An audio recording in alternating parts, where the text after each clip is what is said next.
The hangar lights flickered as the humans stepped in, battered armor still smoking from the last skirmish. Sergeant Marcus Hale had saved the royal escort, fought off an entire ambush squad alone, and carried 2 wounded guards across 3 kilometers of burning marshland.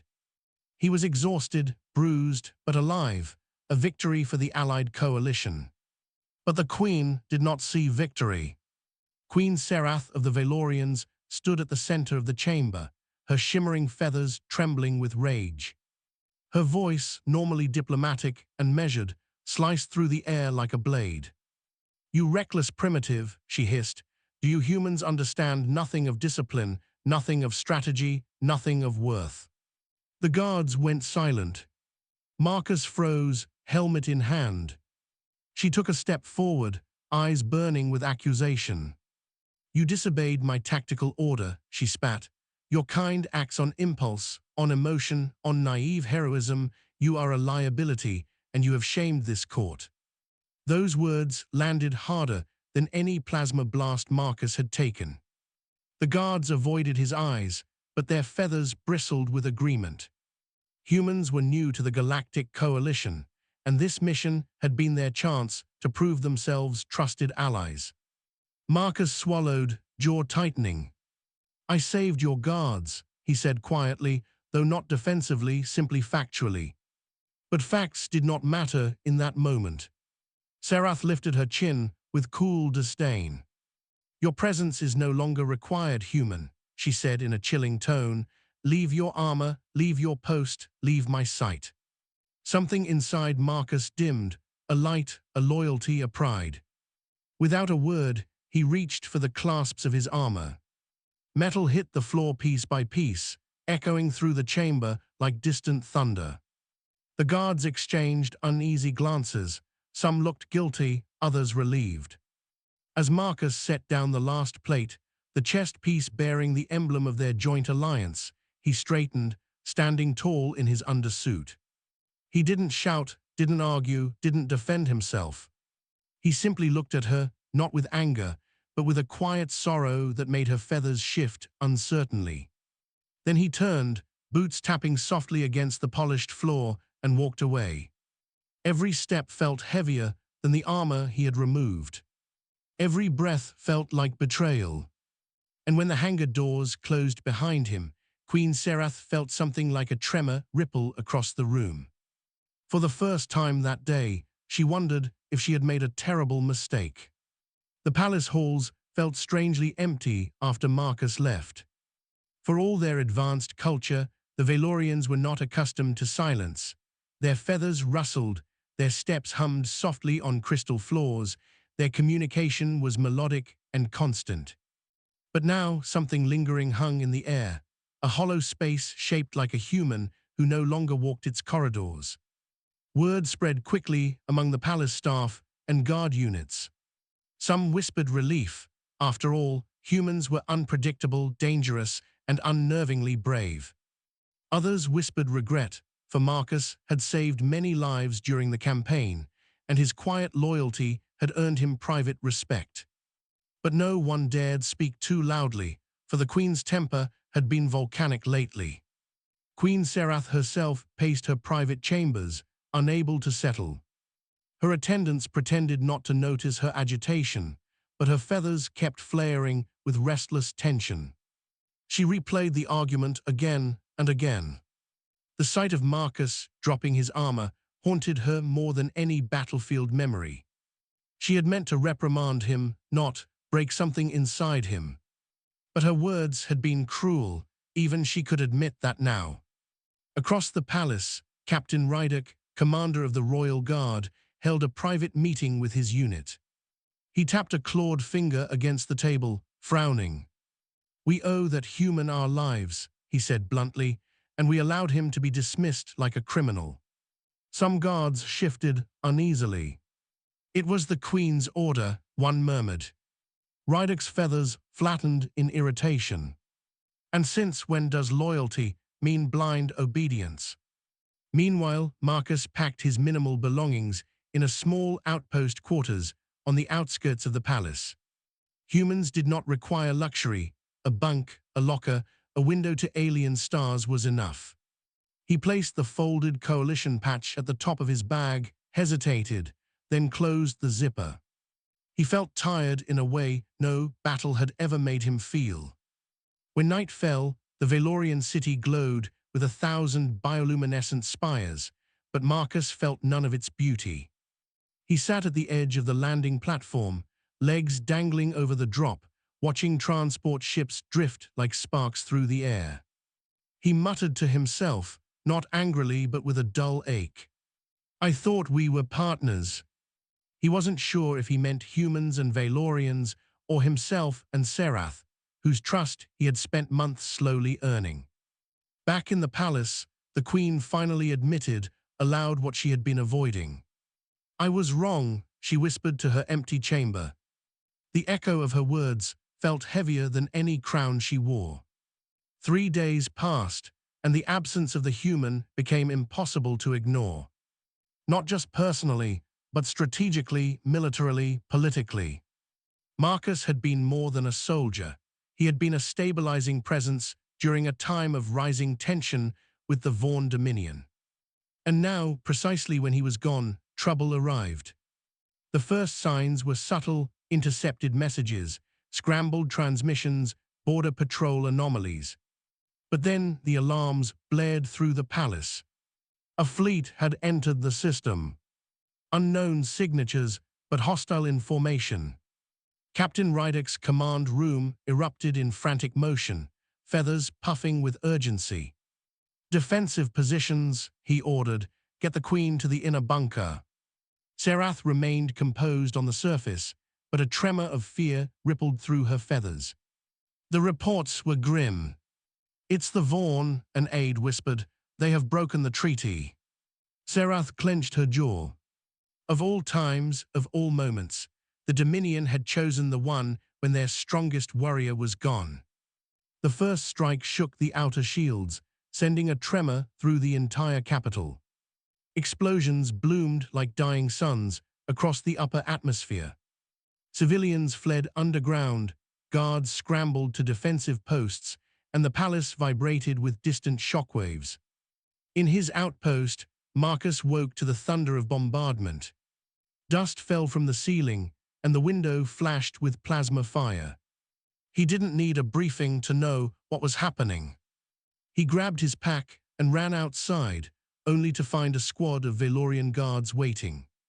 Captain Rydek stepped forward, feathers pressed flat in shame. "Human," he said, "we need you." Marcus froze. "You heard the Queen," he replied quietly. "I'm not part of this." The ground shook violently, and a distant tower collapsed in a plume of blue flame. Rydek took a step closer, voice cracking. "Marcus Hale, if you do not help us, the Queen will die, the city will fall, and the Dominion will claim this world." Marcus closed his eyes for a moment. He thought of the Queen's cruel words, the shame he had felt, the emptiness that followed. But he also thought of the people he had protected, the friendships he'd built, and the greater purpose he believed in. He exhaled slowly. "Take me to the armory," he said. Relief washed over the guards. As they rushed him back toward the palace, Marcus felt something shift inside him, not anger, not pride, but a quiet resolve. He wasn't doing this for forgiveness, or recognition, or duty. He was doing it because protecting others was who he was. Armor or no armor, title or no title, he could not walk away from people in danger. The palace was chaos when Marcus arrived. Explosions rocked the shields, wounded soldiers lined the halls, and commanders shouted orders into failing comms. But when they saw him, the human who had been dismissed, whispers rippled through the ranks. Some looked relieved, others ashamed, but none stopped him as he strode through the corridors. Rydek led him to the emergency armory. A spare set of hybrid armor, lighter than his old set but sturdy, sat waiting on a stand. He suited up quickly, securing each piece as adrenaline sharpened his focus. He didn't feel anger anymore, just purpose. Meanwhile, the queen watched the battle unfold from the tactical chamber. Her feathers were dim with fear and regret. Every loss felt heavier when she remembered the human she had driven away. Every explosion reminded her that she had cast aside the one warrior capable of turning the tide. When Marcus stepped into the chamber, the room froze. Serath's breath caught in her throat. He looked like a storm given shape, calm, steady, and unstoppable. But his eyes held no bitterness, only determination. "Your Majesty," he said evenly, "tell me where I'm needed." Her feathers trembled. "Marcus, No time," he interrupted gently. "We can talk later." The Vaughn breached the outer defenses moments later, forcing Marcus and the royal guard into the thick of battle. The human fought like a force of nature, leaping barricades, intercepting energy blasts, shielding wounded soldiers. Valorians fought valiantly, but Marcus moved with a ferocity none of them could match. He was everywhere at once, turning hopeless positions into victories. At one point, a Vaughn captain nearly reached the inner bunker. Marcus took the hit meant for a young guard, rolled, and disarmed the attacker in a blur of motion. The guard stared at him, awestruck. "You came back," the young Valorian whispered. Marcus simply nodded. "I won't let any of you fall."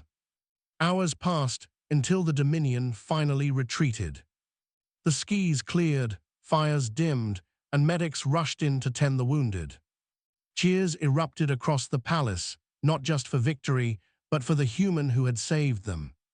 Again, Marcus removed his helmet, sweat dripping down his brow. He felt exhaustion hit him, but relief softened it.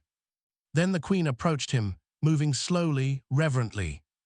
Her feathers shimmered in a solemn bow, a gesture Valorian monarchs gave only in the most profound moments of humility. "Marcus Hale," she whispered, voice trembling, "I wronged you." He met her gaze, not with anger, but with quiet honesty. "Why did you say those things?" he asked. Her answer would change everything. The queen's feathers shifted in a flutter of shame as she searched for words. The battlefield noises faded behind them, replaced by the steady hum of rebuilding efforts. Marcus stood silent, waiting, his expression calm but unreadable. "I was afraid," Serath finally confessed, her voice barely above a whisper. "Afraid of you, of your strength, your unpredictability, your heroism." Marcus blinked, surprised. She continued, forcing herself to meet his gaze. "You humans are unlike any species we have ever known. You break protocols to save lives. You defy odds without hesitation. You act from your heart rather than calculation." Her feathers dimmed as she lowered her head. "And I feared what I could not control." Marcus exhaled slowly. He had expected anger, arrogance, excuses, not truth. Not vulnerability. Serath took a shaky step toward him. "When you disobeyed my order to save my guards, I felt exposed," she admitted. "As if my authority meant nothing. But the truth is, your actions saved lives, and mine only protected my pride." Her voice trembled. "I hurt you because I feared losing control, but all I lost was your trust." Marcus looked at her quietly. "I didn't want control," he said. "I wanted cooperation, partnership." A silence stretched between them, heavy but cleansing. Then the queen bowed, deeply, fully, a gesture no Valorian monarch had ever offered to a foreign soldier. "I ask your forgiveness," she whispered, "not as a queen, but as one who wronged you." Marcus placed a hand over his chest, the universal human gesture of respect. "I'm not one to hold grudges," he said gently, "but respect has to go both ways." Serath nodded, her feathers softening with relief. "It will," she promised. "From this day on, it will." All around them, Valorian guards watched with awe. Some whispered that history was being rewritten before their eyes. Others whispered something simpler, but far more profound. The human returned. In the days that followed, Marcus's place in the palace was restored, no elevated. He was no longer just their champion. He became a bridge between species, a symbol of unity forged in conflict and humility. Serath consulted him not as a subordinate, but as a trusted equal. Their partnership grew stronger with each rebuilt wall, each repaired shield, each shared strategy meeting. One evening, as the two stood atop the palace balcony overlooking the healing city, Serath spoke softly. "When you walked away, I realized how much we stand to lose when we fail to value those who stand with us." Marcus smiled faintly. "Well," he said, "I'm here now." She turned to him, feathers gleaming in the fading light. "And you will never walk away unvalued again." And in that moment, quiet, sincere, and hardened, both knew that something stronger than armor had been rebuilt between them. Not command, not obligation, but understanding and respect. The kind that could reshape alliances, worlds, and futures. The kind neither of them would ever walk away from again.